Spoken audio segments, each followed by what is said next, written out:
आज एक दुआ पढ़ रही थी तो ख्याल आया कि क्यों ना आप लोगों के साथ शेयर किया जाए, जिसमें बहुत गहरी बात कबीर साहब बताते हैं। तो कबीर साहब का ये दुआ यह है, पाहन पूजे सो हरि मिले, तो मैं पूजू पहाड़, ताते यह चाकी भली, पीस खाए संसार। इसका भावार्थ समझते हैं। पाहन पूजे हरि मिले तो मैं पूजू पहाड़। पाहन का अर्थ होता है पत्थर। अगर पत्थर पूजने से भगवान मिल जाता तो मैं पहाड़ की पूजा करता। कबीर साहब कहते हैं, अगर पत्थर पूजने से हरि मिल जाता, भगवान मिल जाता, तो मैं पहाड़ की पूजा करता। ताते यह चाकी भली, पीस खाए संसार। इसका अर्थ ये हुआ कि पत्थर की बनी वह चक्की भली है, जिसकी मदद से पूरा संसार खाना खा रहा है, जिससे आटा पीस कर पूरे संसार को भोजन मिल रहा है। पूरी लाइन इस तरह है, अगर पत्थर को पूजने से हरि मिल जाता, परमात्मा मिल जाता, तो मैं पहाड़ की पूजा करता। इससे तो अच्छा ये है कि जो पत्थर की चक्की बनी है, जिससे सारा संसार आटा पीसकर भोजन कर रहा है। तो इस दोहे में बहुत गहरी बात छुपी है। कबीर साहब समझा रहे हैं कि जो हम मूर्ति पूजा करते हैं, ईश्वर को पत्थरों के रूप में पूज रहे हैं, जो हर मंदिर मस्जिद में एक पत्थर या कहीं ग्रंथ या जिस भी चीज़ को पूज रहे हैं वहाँ पे सिर्फ पत्थर है, उससे अच्छा, उसे पूजने से अच्छा तो मैं एक चक्की को पूज लूँ, जिससे सारा संसार भोजन कर रहा है। तो कबीर साहब अंधविश्वास के बिल्कुल अगेंस्ट थे। कबीर साहब यहाँ अंधविश्वास और मूर्ति पूजा की पद्धतियों के अगेंस्ट सीधे सीधे सवाल उठा रहे हैं। कबीर साहब कहते हैं, केवल पत्थर पूजने से ईश्वर नहीं मिलते, बल्कि वह पत्थर उस ईश्वर से 100 गुना अच्छा है, जिससे मानवता का उद्धार हो रहा है, उससे मानव सेवा हो रही है। कबीर साहब सीधे सीधे टीका टिप्पणी कर रहे हैं कि पत्थर को पूजने से भगवान नहीं मिलते। जो भी मूर्ति पूजा करते हैं, बुराई कोई भी चीज़ में नहीं है। जीवन में कहीं ना कहीं से स्टार्टिंग जरूर होंगी, लेकिन उसी सीढ़ी पे खड़े रहना जिससे पहला कदम उठाया था, वो मूर्खता है। अगर कोई भगवान की पूजा करने में स्टार्ट किया है तो उसे अब अगले स्टेप में आगे बढ़ते जाना चाहिए। अगर वो वहीं रुक गया तो वह हमेशा अंधविश्वास में पड़ा रहेगा कि भगवान मुझे कुछ दे देंगे, भगवान मेरा कुछ कर देंगे। कोई भी इच्छा है कि सुख चाहिए, संपत्ति चाहिए, इसलिए हम भगवान को पूज रहे हैं। ये एक पीछे जो उसका मन का जाल है, अगर हम ये बातें नहीं समझ सके तो हमारा पूजा करना अब तक के व्यर्थ गया। अगर आपकी पूजा प्रार्थना भगवान को मानने के पीछे कोई लालसा है, कोई मंशा है, कोई आकांक्षाएं पूरी हो जाए, तो आप बहुत गलत रास्ते में हैं। वो कभी भी पूरी नहीं होंगी। और भगवान पे श्रद्धा करना, उनको मानना एक अलग मुद्दा है, और खुद की एक जर्नी में चल पड़ना एक अलग बात है।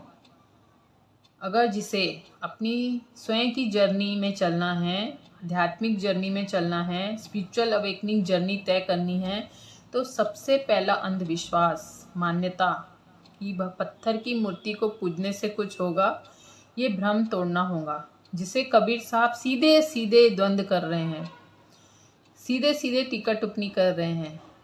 तो कबीर साहब कहते हैं, पाहन पूजे सो हरि मिले, तो मैं पूजू पहाड़।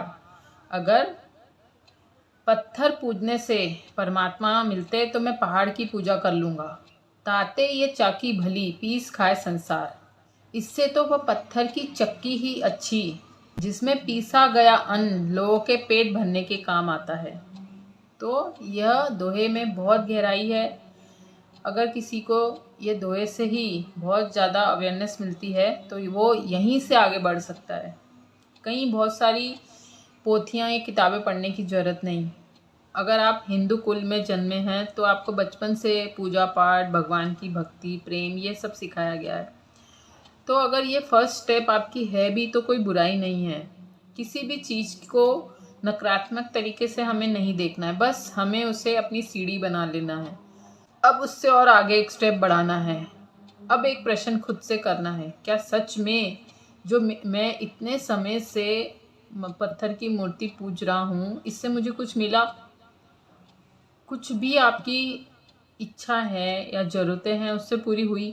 क्योंकि जैसे ही एक इच्छा पूरी होंगी दूसरी खड़ी हो जाएंगी, फिर एक पूरी होंगी तीसरी खड़ी हो जाएंगी। तो क्या आपको एक संतोष मिल रहा, सेटिस्फैक्शन मिल रहा? क्या आपकी पूजा पाठ करने से गुस्सा कम हो रहा, वासनाएं कम हो रही, इच्छाएं कम हो रही?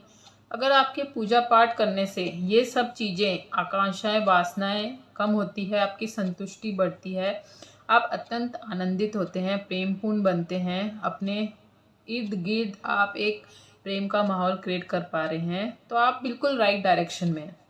अगर पूजा पाठ करने से ये सब चीज़ें, मोह, लोभ, आकांक्षा, गुस्सा, इनमें कोई तब्दीली नहीं होती, तो आप समझ जाएं, यही एक सबसे मेन आपको एक इंट्यूशन मिल रही है, यहीं से आपको एक क्लैरिटी मिल रही है कि इन सब चीज़ें करने से, हमें पत्थरों की पूजा करने से हमें कहीं भी कोई हमारे इनर डेवलप नहीं होगा। लाखों लोग भगवान को मानते हैं, ईश्वर को मानते हैं, लेकिन उनका भीतरी स्वभाव वैसे ही है, कोई डेवलपमेंट नहीं, कोई इनर ग्रोथ नहीं। अगर 20-25 साल का बच्चा इच्छाएं रखता है, अपेक्षा रखता है, वही इच्छाएं अपेक्षा अगर आप 40-50 में रखते हैं, तो आप सोच लीजिए कि आपका कितना डेवलपमेंट है।